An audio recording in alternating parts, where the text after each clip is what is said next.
اس وقت یہ ہے کہ اصل نماز یہی ہے، یہ سورہ فاتحہ۔ چنانچہ میں آپ کو حدیث سنا رہا ہوں جو صحیح بخاری میں بھی ہے، صحیح مسلم میں بھی ہے، جامع ترمذی میں بھی ہے، سنن ابی داؤد میں بھی ہے، سنن نسائی میں بھی ہے، اور بہت سی کتابوں میں موجود ہے۔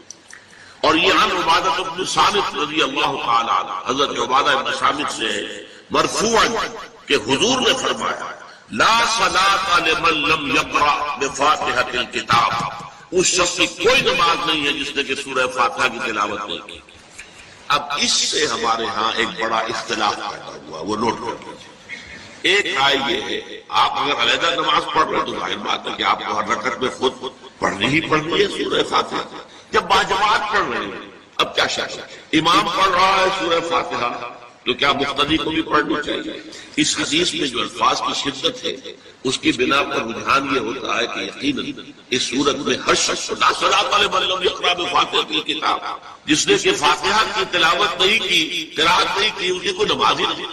تو یہ موقف ہے امام شافعی کا، یہی مسلک ہے ہمارے اہل حدیث بھائیوں کا کہ آپ چاہے اکیلے نماز پڑھ رہے ہو، چاہے امام کے پیچھے پڑھ رہے ہو، اور چاہے امام جو ہے وہ جہری رکعت پڑھا رہا ہے اور چاہے سری رکعت پڑھا رہا ہے۔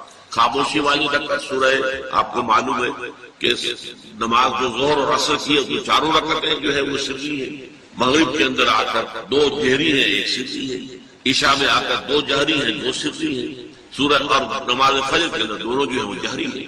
تو چاہے جہری ہو چاہے سری، آپ کو بھی لازماً جو مقتدی ہے اسے بھی سورہ فاتحہ پڑھنی ہوگی۔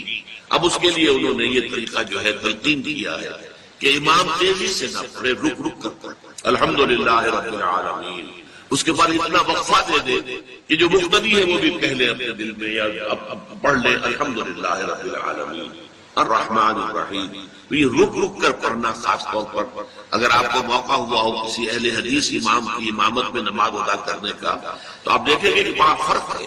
ہمارے جو حنفی امام الحمدللہ رب العالمین الرحمن الرحیم مالک یوم الدین ایاک نعبد و ایاک نستعین، چار آیتیں جو ہے وہ بھی ایک ساتھ میں پڑھ جائے گا، لیکن یہ کہ عام طور پر جو اہل حدیث حضرات ہیں وہ رک رک کر ٹھہر ٹھہر کر پڑھتے ہیں، ترتیل کے انداز میں پڑھتے ہیں۔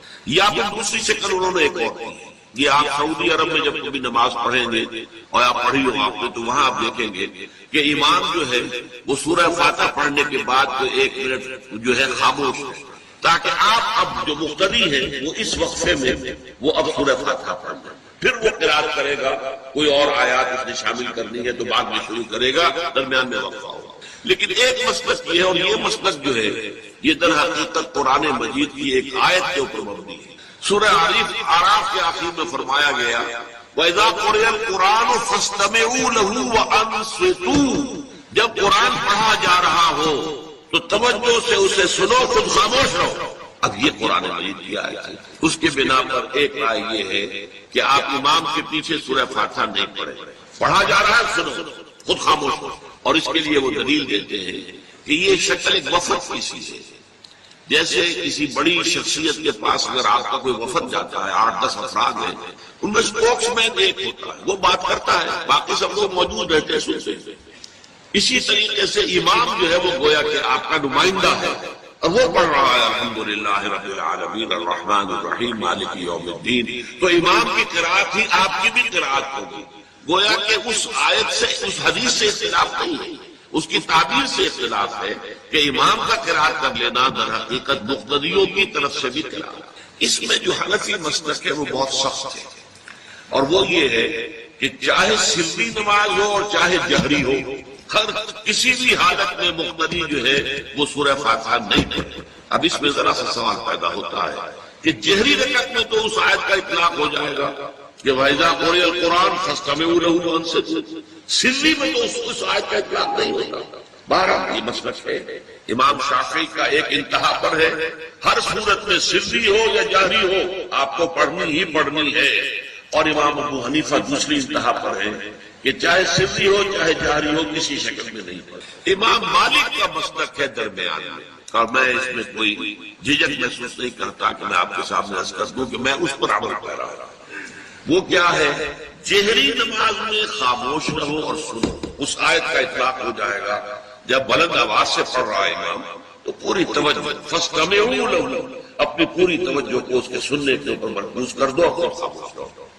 سری رکعت میں البتہ جبکہ وہ بھی خاموشی سے پڑھ رہا تھا، آپ بھی خاموشی سے پڑھ رہا. بہرحال ان چیزوں میں میں نے یہ سب کچھ بیان کیا ہے، تو اس سے جو میرا مقصود ہے وہ یہ ہے کہ معلوم ہو جائے کہ اس میں کوئی بڑی بنیادی بات نہیں ہے. نہ یہ کہ جو حنفی ہیں وہ اس حدیث کا انکار کرتے ہیں کہ لا صلاۃ لمن لم یقرأ بفاتحۃ الکتاب، کیسے وہ انکار کریں گے؟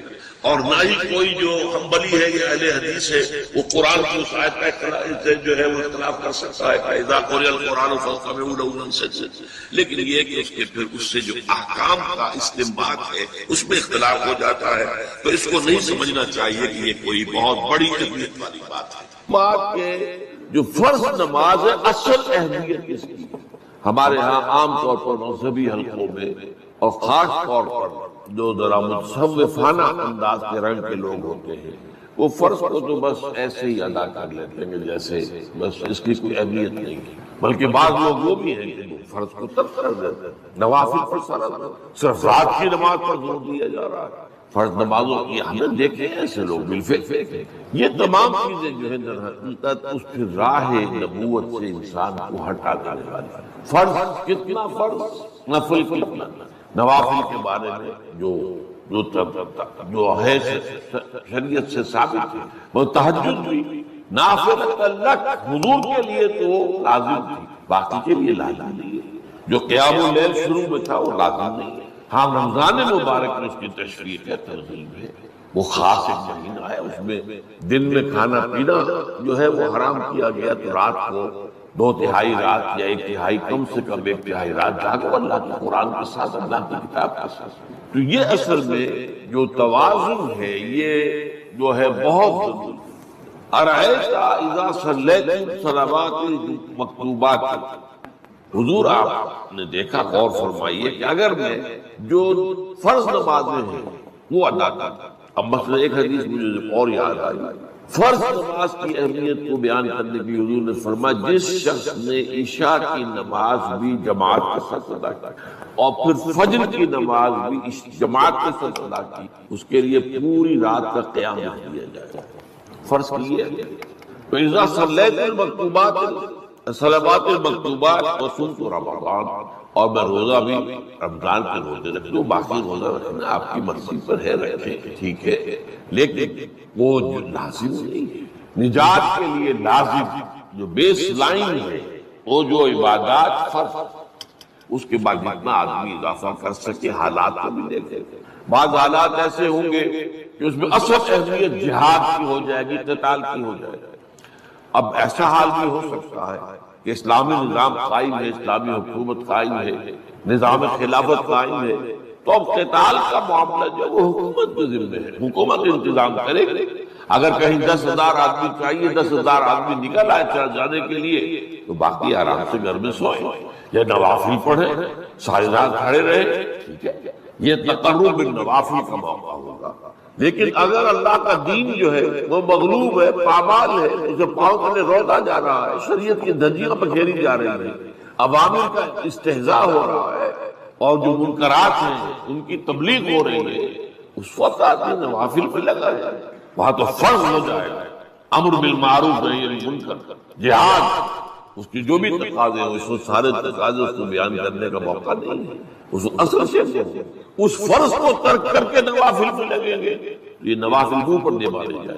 اس کو بہت زیادہ نمایاں کرنے کے لیے میں مثال دیتا ہوں. ذرا سوچیے، جب دامن احد میں معرکہ جاری تھا اور صحابہ کی جان پر پڑی ہوئی، خود حضور کی جان پر پڑی ہوئی، آپ کو معلوم ہے آپ زخمی ہوئے ہیں اور اتنا خون آپ کا بہہ گیا ہے کہ آپ بے ہوش ہو گئے اور خبر ہو گئی کہ آپ کا انتقال ہو گیا، شہید ہو گئے. اس وقت اگر کوئی شخص مسجد نبی میں بیٹھا ہوا درود کی تسبیح پڑھ رہا ہو یا کوئی اور نوافل ادا کر رہا ہو یا قرآن پڑھ رہا ہو، تو اس کے بارے میں کیا حکم آپ کا ہو؟ پکا منافق.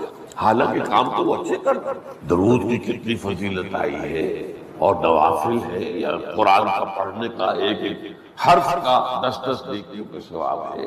حق کے فوراً بعد والدین کے حق کا ذکر ہے۔ سورہ بقرہ کی آیت نمبر 83 اس میں بھی اللہ کے حق کے بعد والدین کا۔ سورہ نساء کی آیت نمبر 36 اللہ کے ساتھ شرک مت کرو، اللہ کی بندگی میں کسی کو شریک نہ ٹھہراؤ، والدین کے ساتھ اس نے سنو۔ سورہ انعام کا 19واں رکوع توحید خداوندی کے فوراً بعد والدین کے ساتھ اس نے سنو۔ اسی طرح یہاں اور ایک مقام تو اور ہے جو ہم اپنے منتخب نصاب میں پڑھ چکے ہیں، جہاں اس طرح بریکٹ کیا ہے اللہ نے انشکر لی ولوالدین، کرو شکر میرا اور اپنے والدین۔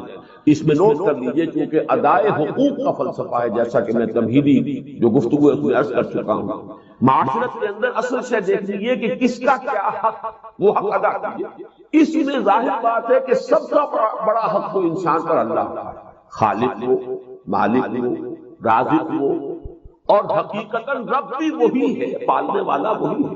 البتہ پالنے میں اللہ نے ذریعہ بنایا ہے والدین کو۔ انسان وجود میں آتا ہے والدین کے ذریعے، یہ جو بھی نعمت وجود عطا ہوئی ہے اس میں بھی ذریعہ واسطہ والدین ہے۔ پھر جو ربوبیت ہے، پالنا پوسنا ہے، اس میں بھی اللہ کی ربوبیت کا سب سے بڑا ذریعہ، خاص طور پر اس وقت جب کہ انسان اپنے پاؤں پر کھڑا نہیں ہے، جیسے کہ آگے آ رہا ہے رب ارحمہما کما ربیانی صغیرا، اے رب جب کہ میں بالکل چھوٹا سا تھا مجھے تو اپنی ضرورتوں کا احساس بھی نہیں تھا، میں اپنی کسی ضرورت کا شعور بھی نہیں رکھتا تھا، انہوں نے میری کیئر کی ہے، مجھے پالا پوسا ہے، میری ضروریات فراہم، یہ میری تکلیف پر خود جاگتے رہے ہیں اور تڑپتے رہے، اپنا پیٹ کاٹا ہے اور مجھے کھلایا ہے۔ یہ سارا کام جو انہوں نے میرے ساتھ کیا، پروردگار ان کے احسانات کا بدلہ میں نہیں چکا سکتا، تجھ ہی سے درخواست کر رہا ہوں رب ارحمہما کما ربیانی صغیرا۔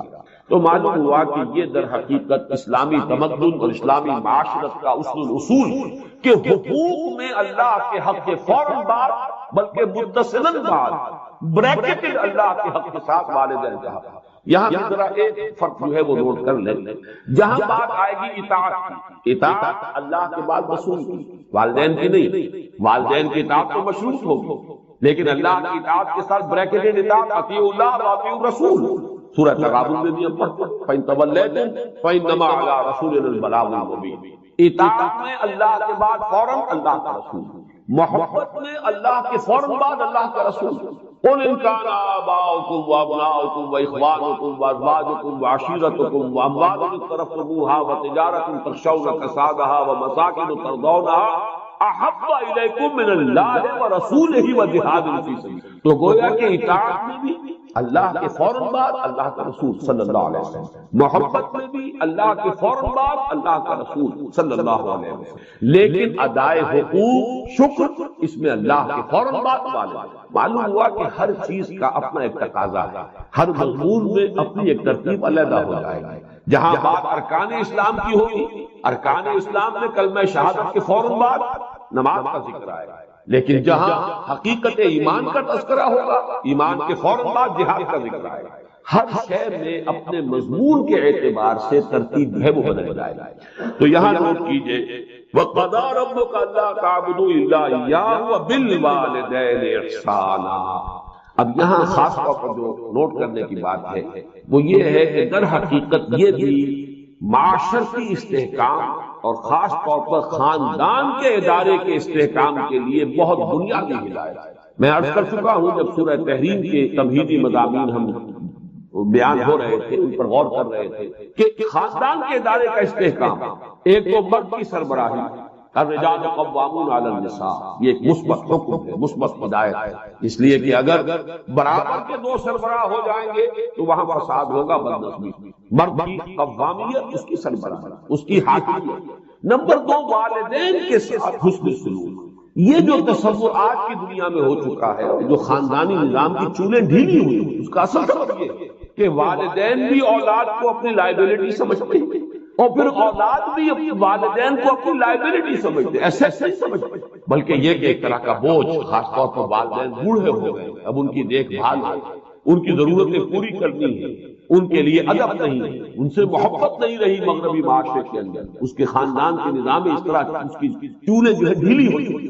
اولڈ ہاؤسز بنا دیجئے، اب وہاں پر ان کو ڈال دیجئے، اب ہمارے معمولات میں خام خواہ خلل پڑتا ہے، ہماری پرائیویسی میں خام خواہ یہ دخیل ہوتے ہیں۔ یہ جو کیفیت ہو چکی ہے در حقیقت یہ بھی گویا کہ اس معاشرے کے فساد اور تمدن کی جڑ کاٹ دینے والا۔ لہذا قرآن مجید نے، جیسا کہ میں اس سے پہلے عرض کر چکا ہوں کہ جیسے یہ ہال ہے، اس کی لمبائی، چوڑائی، اونچائی، یہ 3 ڈائمنشنز ہیں، اسی طریقے سے خاندان کے ادارے کی پہلی ڈائمنشن رشتہ ازدواج ہے، مرد اور ایک عورت کے مابین۔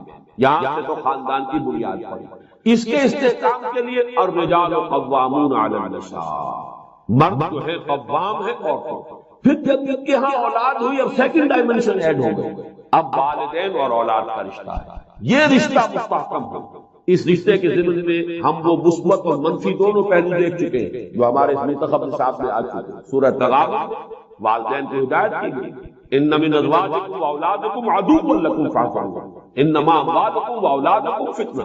ایک طرف وہ خود محتاط رہو، ان کی محبت کی وجہ سے کہیں تم اپنی عاقبت برباد نہ کر بیٹھو۔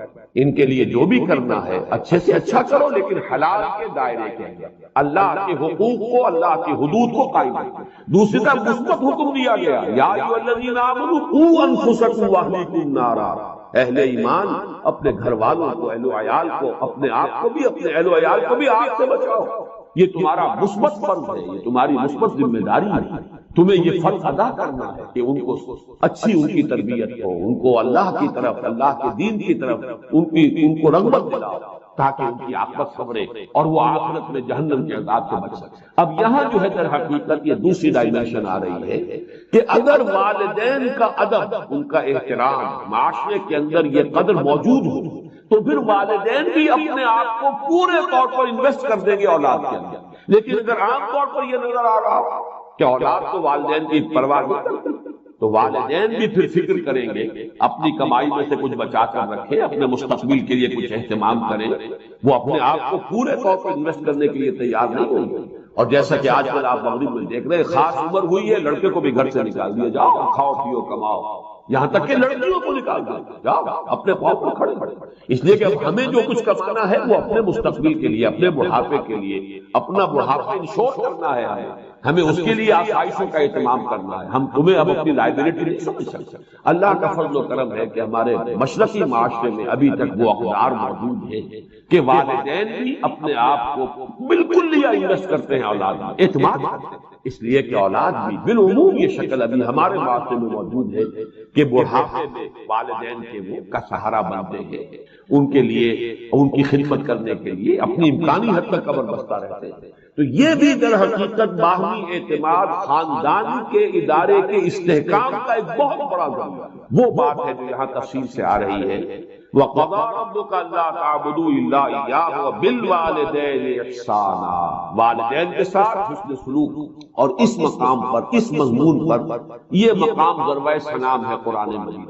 جتنی تاکید یہاں آئی ہے اور جتنے اسلوب کے ساتھ اس کو بیان کیا گیا ہے یہاں، واقعہ یہ ہے کہ یہ ضربۂ سلام چوٹی ہے قرآن مجید کی اس موضوع پر۔ اِمَّا يَبْلُغَنَّ عِندَكَ الْكِبَرَ أَحَدُهُمَا أَوْ كِلَاهُمَا، اگر پہنچ ہی جائیں تمہارے پاس کبر، بڑی عمر کو، بڑھاپے کو، احدهما ان دونوں میں سے کوئی ایک، او کلاہما یا وہ دونوں، فقل فلا تقل لهما اف، تو انہیں اف تک مت کہو۔ یہ اف کیا شے ہے؟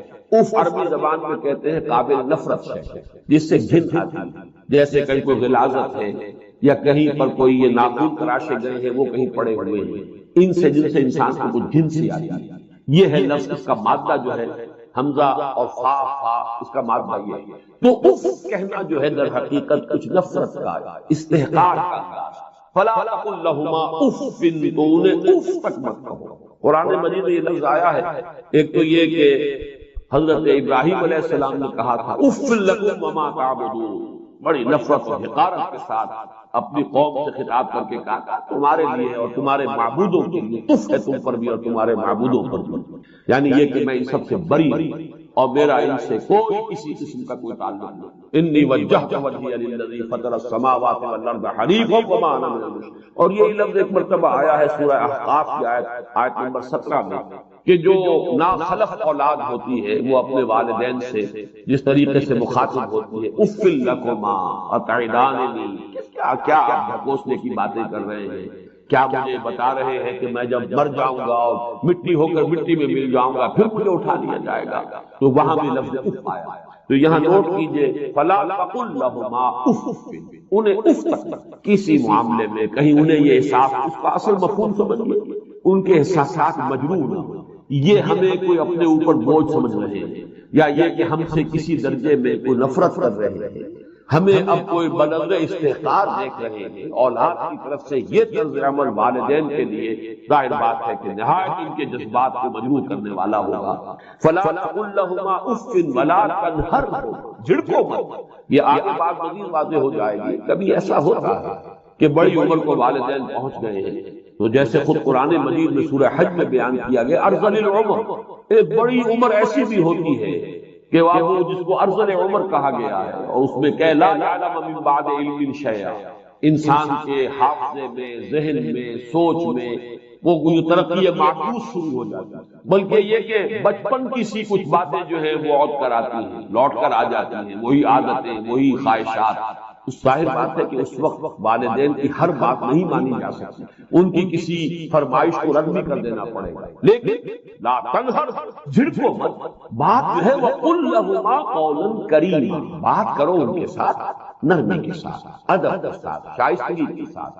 کسی فرمائش کو اگر رد بھی کر دینا ہے تو جھڑکنے کے انداز میں، ڈانٹنے اور ڈپٹنے کے انداز میں. ولا تنہرهما وقل لهما قولا کریما، اور ان سے بات کیا کرو، گفتگو کرو، ان کے سے مخاطب تو بڑے ادب کے ساتھ، نرمی کے ساتھ، شائستگی کے ساتھ، تہذیب کے ساتھ، ان کے مقام اور مرتبے کو ملحوظ رکھو.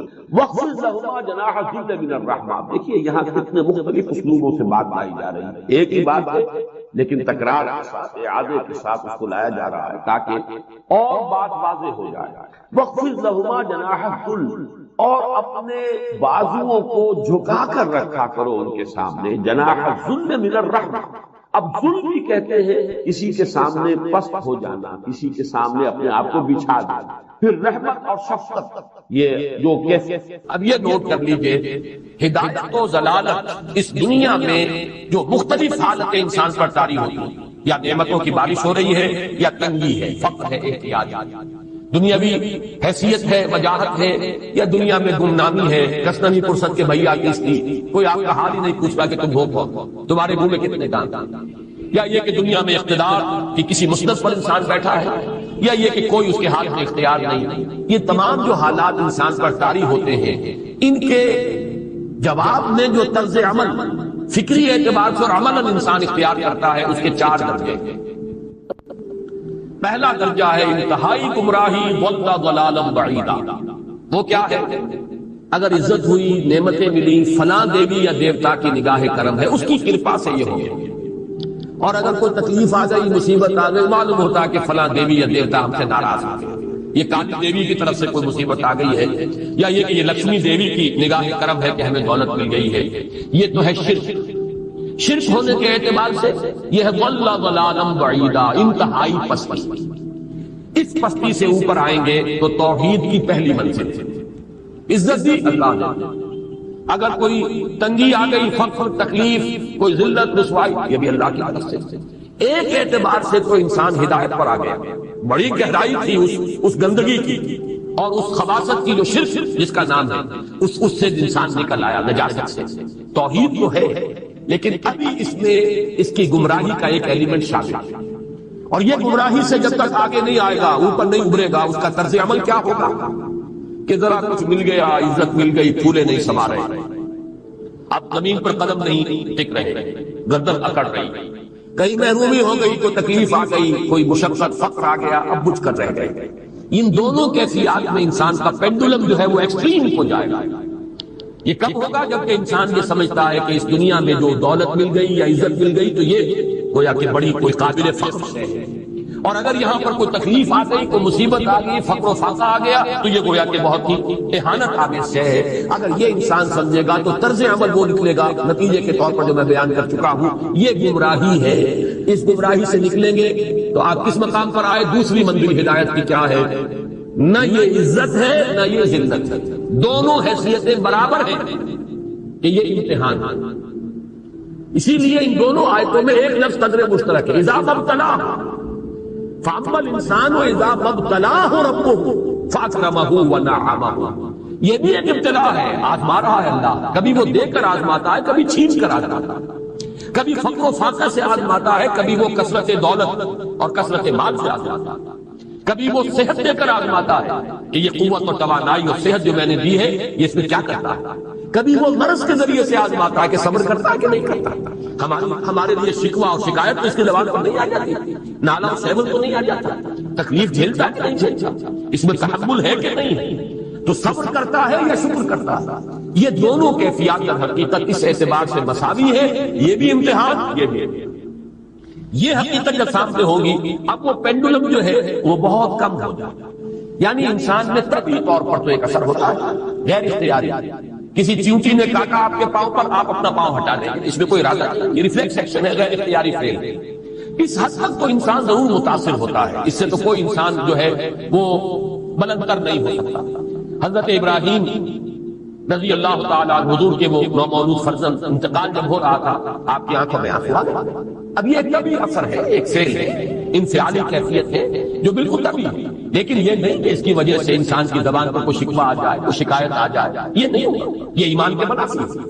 اسی طریقے سے اگر کوئی خوشی ہوئی ہے تو چہرے کے اوپر ایک نکھار آ جائے گا، تبسم آ جائے گا، اس سے زائد نہیں. اس حد تک تو یوں سمجھیے کہ انسان کا طبعی تقاضا. اس سے زیادہ یہ پینڈولم اگر سوئنگ کر رہا ہے تو گویا کہ اس حقیقت سے انسان محجوب ہے کہ یہ بھی امتحان ہے، یہ بھی امتحان ہے، جو ہم سورہ حدید میں پڑھ چکے ہیں. ما اصاب من مصیبت فی الارض ولا فی انفسکم الا فی کتاب من قبل ان نبراها ان ذلک علی اللہ یسیر لکی لا تعصوا علی ما فاتکم ولا تفرحوا بما آتاکم. اللہ تمہیں کچھ دے تو اتراؤ مت، اللہ تم سے کچھ چھین لے تو اس کے اوپر افسوس مت. یہ نتیجہ ایمان کا نکلنا چاہیے. اگر تمہیں ایمان ہے اللہ پر، اگر تمہیں یقین ہے کہ جو کچھ ہوا ہے اللہ کے اذن کے بغیر نہیں ہوا، اگر تمہیں یقین ہے کہ اللہ نے جو میرے لیے طے کیا ہے اس میں میرے لیے خیر ہی ہے، چاہے فی الحال فی الوقت فوری طور پر مجھے ناگوار محسوس ہو رہی ہے بات، لیکن یقیناً میرے لیے اس میں خیر ہے میرے رب کی طرف سے کہ ہر کے ساتھ یہ ہمارے عین الطاف.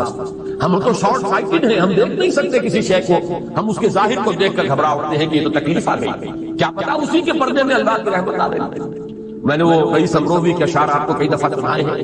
وہ وقت آیا کہ ہم کو قدرت ہماری سعی و عمل کا پھل دے، بتا رہی ہے یہ ظلمت شب کہ صبح نزدیک آ رہی ہے. ابھی ہے کچھ امتحان باقی، فلاکتوں کے نشان باقی، قدم نہ پیچھے ہٹے کہ قسمت ابھی ہمیں آزما رہی ہے. رئیس اہل نظر سے کہہ دو کہ آزمائش سے جی نہ ہارے، جسے سمجھتے ہو آزمائش وہی تو بگڑی بنا رہی ہے. اسی آزمائش سے تو بگڑی بنے گی، اسی سے تو تمہارا خیر جو ہے اجاگر ہوگا، سامنے آئے گا، پتہ چلے گا who's who, what is what. ابو بکر میں کتنا یقین اور ایمان تھا، یہ کیسے معلوم ہوگا؟ کیسے معلوم ہوگا کہ بلال میں کتنا سہار، کتنا تحمل تھا، کتنا صبر تھا، اگر وہ مصیبت ان پر نہ آتی کہ جو امیہ ابن خلف کے ہاتھوں پر قیامت ہو رہی تھی. تو یہ ساری چیزیں جو ہے ما اصاب من مصیبت فی الارض ولا فی انفسکم الا فی کتاب من قبل ان نبرأ ان ذلک علی اللہ یسیر لکی لا تعصوا علی ما فاتکم ولا تفرحوا بما آتاکم واللہ لا یحب کل مختال فخور. اگر اس حقیقت سے محجوب ہو جاؤ گے تو پھر اختیار اور فخر اور گھمنڈ پیدا ہو جائے گا تمہارے اندر، یا دوسری طرف مایوسی، کمر ہمت ٹوٹ کر رہ جائے گا، خودکشی کرنے کو انسان آمادہ ہو جاتا ہے ذرا کوئی ناکامی دنیا میں آ گئی، کوئی تکلیف آ گئی. یہ ہے در حقیقت تیسری منزل، ہدایت کی دوسری سیڑھی. پہلا کیا تھا؟ لحاظ ضل ضلالا بعیدا، کوئی خیر مل گیا تو کسی دیوی کی نگاہیں کرو، کوئی تکلیف آ گئی تو کسی دیوتا کی ناراضگی، یہ تو ہے ضل ضلالا بعیدا. اس سے اوپر آئے، یہ پہلی سیڑھی ہدایت کی. عزت ہے تو اللہ کی طرف سے، اور اگر کوئی ذلت ہے، تنگی ہے تو اللہ کی طرف سے. یہ ہدایت کا آغاز ہو گیا، یہ توحید کی بنیادی منزل. اس سے اگلی منزل، یہاں کی ذلت ذلت نہیں، یہاں کی عزت عزت. ذالک یوم التغابن، ہار اور جیت کے فیصلے کا دن تو قیامت کا دن ہے. وہاں معلوم ہوگا جس کو اس روز عزت ملی وہ عزت والا ہے، جو اس روز ذلیل ہو گیا وہ ذلت والا ہے. یہ تو امتحان ہے، دارالامتحان ہے. خلق الموت والحیات لیبلوکم ایکم احسن عملا. یہ تو دارالامتحان ہے. امتحان ہونے کے ناطے دونوں برابر ہیں. اس سے اوپر ہے چوتھی منزل، ہدایت کی تیسری منزل. وہ کیا؟ عام طور پر انسان یہ سمجھتا ہے کہ یہ جو آزمائش ہے تنگی کی اور فقر و فاقہ کی، یہ سخت تر آزمائش ہے، اور نعمتوں کی بارش ہو تو یہ آسان آزمائش ہے. یہ بھی ابھی گمراہی کا ایک پرت جو ہے اس کی باقی ہے. ابھی ہدایت کا جو کامل جو ہوگا انکشاف وہ کب ہوگا؟ جب انسان اس حقیقت کو جان لے کہ جہاں وسعت ہو، جہاں کثرت ہو، وہ زیادہ بڑا امتحان ہے، سخت امتحان ہے، بجائے اس کے کہ اگر قلت ہے، کمی ہے، یہ کم پر امتحان ہے، یہ کم بھاری امتحان ہے. کیوں کہ اگر آپ کے پاس کثرت ہے آپ کے اندر غفلت پیدا ہو جائے گا. کثرت کا لازمی نتیجہ غفلت ہے. نہ کوئی غم کرو نہ خوف، خوشیاں مناؤ جنت کی جس کا تم سے وعدہ کیا گیا تھا. اللہ کی ربوبیت پر اطمینان جب انسان کو ہو جاتا، میرا رب اللہ ہے، ربی اللہ، انسان کے لیے نہ کوئی کھٹکا، نہ کوئی خطرہ، نہ کوئی خوف، نہ کوئی حجم. جو کچھ ہو رہا ہے کس کے اذن سے ہو رہا ہے؟ اللہ کے اذن سے. اللہ کے اذن کے بغیر پتہ تک نہیں ہلتا. یہ کوئی اندھا بہرا مادہ نہیں ہے جس سے مجھے کوئی خوف ہو. اندھا بھینسا چلا رہا ہو اس سے تو ڈرنے کا ہر انسان کو ڈرنا چاہیے، نہ معلوم کس کو ٹکر مارنا.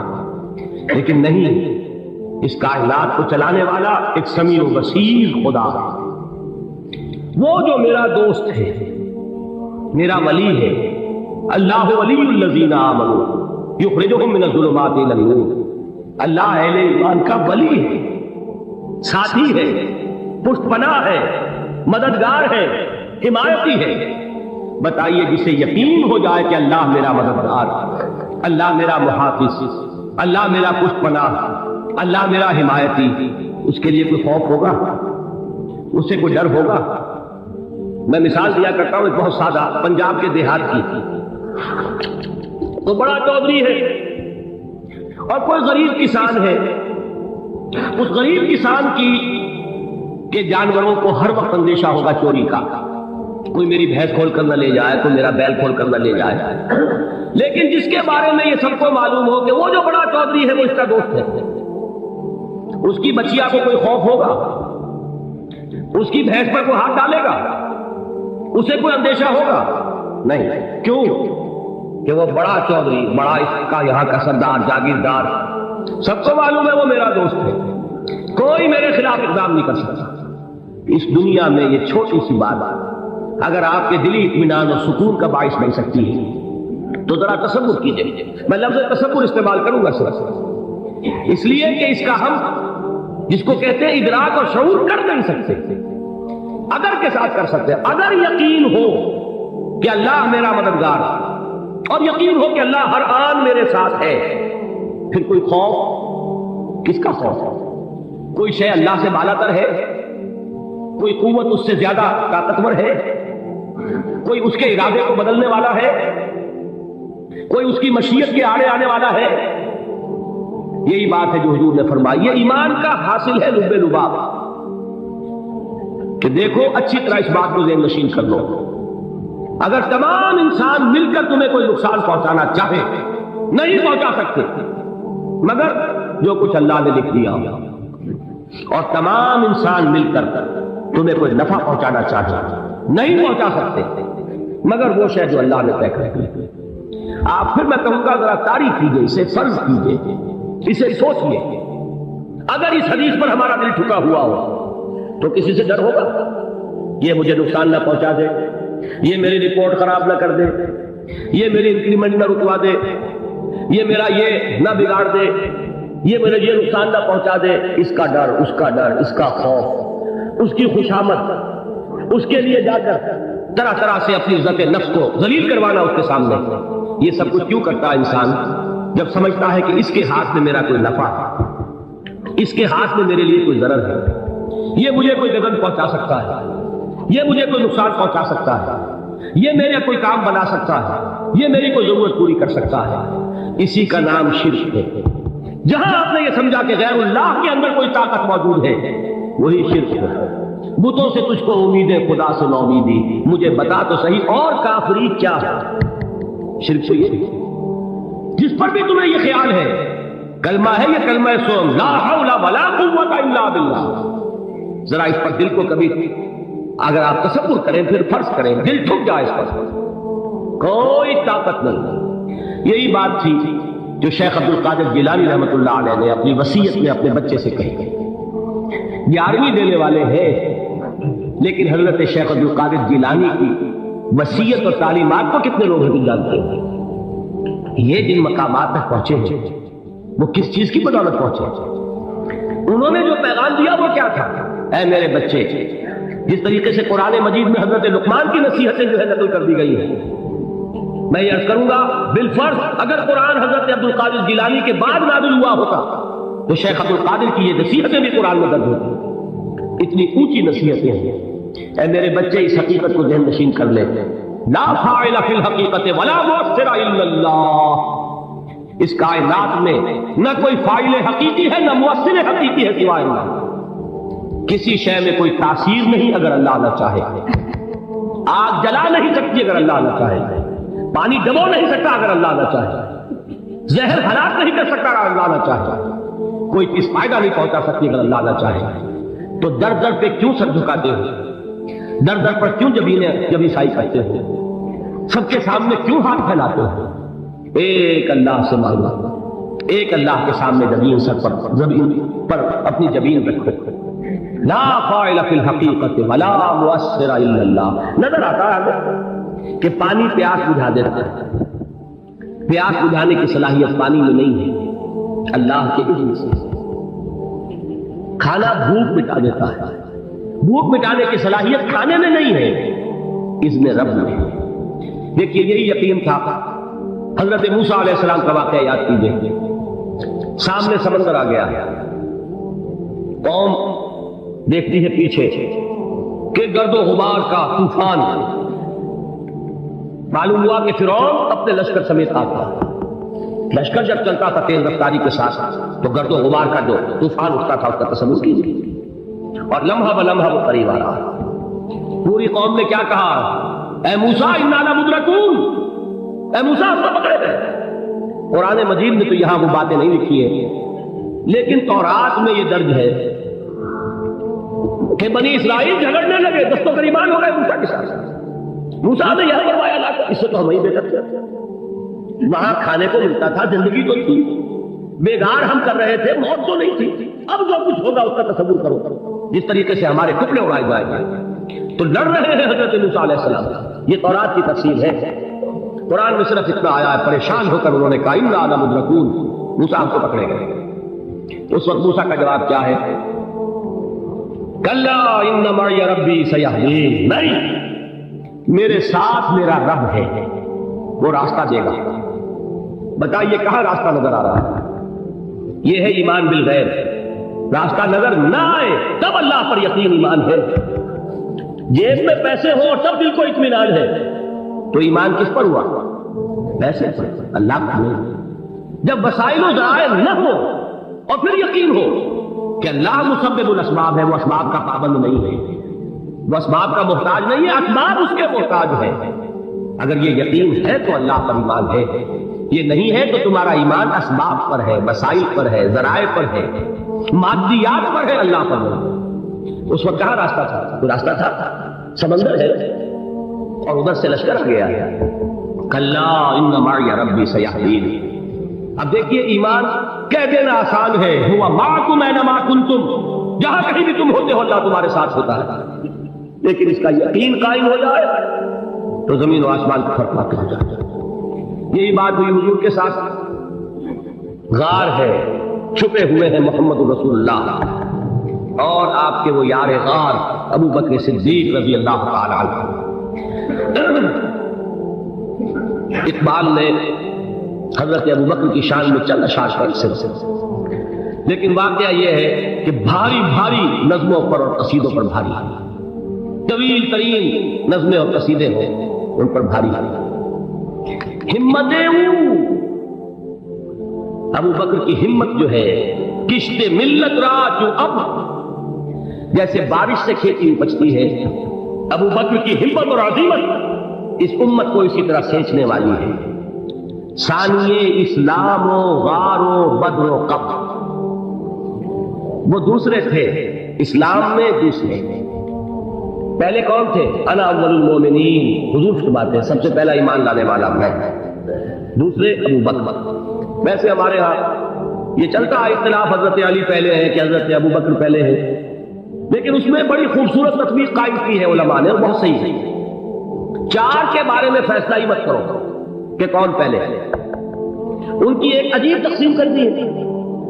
آزاد مردوں میں، بالغ مردوں میں سب سے پہلے ابو بکر، بچوں میں سب سے پہلے علی، خواتین میں سب سے پہلے خدیجہ، اور غلاموں میں سب سے پہلے زید بن حارثہ۔